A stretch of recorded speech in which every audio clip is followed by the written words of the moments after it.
விசுவாசத்தினாலே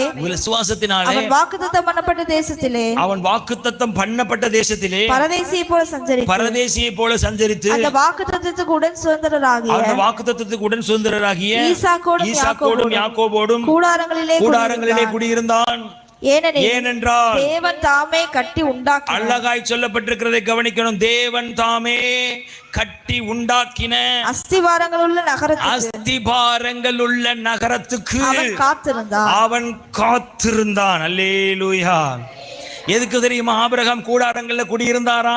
எதற்காக ஆபிரகாம் அந்நியனை போலவும் பரதேசியை போலவும் சந்தரித்தாராம்? ஐயா, அந்த தேசத்தை நான் உனக்கு தருவேன்னு வாக்குத்தத்தம் பண்ணார். ஐயா, அந்த தேசம் தான் அவன் வாக்குத்தத்தம் பண்ணப்பட்ட தேசம். கானான் தேசத்துல தான் அவன் குடியிருந்தான்.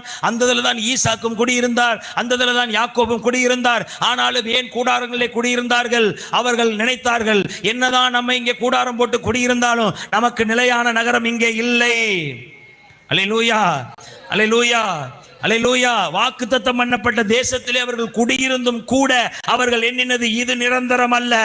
அவர் தேவன் தாமே கட்டி உண்டாக்கின அஸ்திபாரங்கள் உள்ள நகரம் தான் நமக்கு இலக்கு. அல்லேலூயா. தேவன் கொடுத்த சபையில நீ உட்கார்ந்து இருக்கலாம், தேவன் கொடுத்த இடத்துல நீ குடியிருக்கலாம், தேவன் கொடுத்த இடத்துல நீ ஊழிய செய்யலாம், தேவன் கொடுத்த வேலையை நீ செய்யலாம், தேவன் கொடுத்த அழைப்பை நீ நிறைவேற்றலாம். என்ன செஞ்சாலும் இந்த பூமி உனக்கு சொந்தமல்ல.